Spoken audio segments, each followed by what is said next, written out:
بسم اللہ الرحمن الرحیم اللہم صلی علی محمد وعلی محمد وجل فرجہم۔ اللہ ملائکہ میں علی علیہ السلام پر فخر کرتا ہے۔ سعید بن جبیر نے ابن عباس سے روایت کی ہے کہ رسول اللہ صلی اللہ علیہ وآلہ وسلم نے حضرت علی علیہ السلام کو فرمایا، یا علی علیہ السلام، تو مسلمانوں کا امام اور امیر المؤمنین ہے اور روشن پیشانی والوں کا پیشوا ہے۔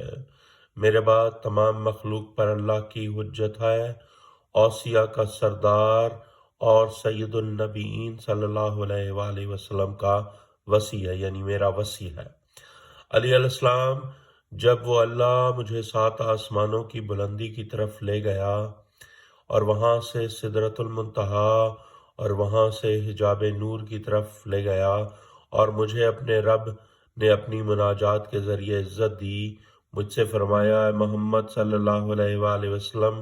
میں نے عرض کی، لبیک یا رب، تو خوشبختی، برکت اور بلندی دینے والا ہے۔ فرمایا، یقیناً علی علیہ السلام میرے اولیاء کا امام اور جو میری اطاعت کرے اس کے لیے نور ہے، اور وہ کلمہ ہے جس سے وابستگی متقین پر لازمی ہے۔ جس نے اس کی اطاعت کی، یعنی علی کی اطاعت کی، اس نے میری اللہ کی اطاعت کی۔ جس نے علی علیہ السلام کی نافرمانی کی، اس نے میری نافرمانی کی۔ یہ بشارت علی علیہ السلام کو سنا دو۔ علی علیہ السلام نے عرض کی، یا رسول اللہ صلی اللہ علیہ وآلہ وسلم، مجھے بتائیے کہ میں اپنی اس عزت افزائی پر کیا کروں؟ آپ نے فرمایا، ہاں یا علی علیہ السلام، آپ اپنے رب کا شکر کریں۔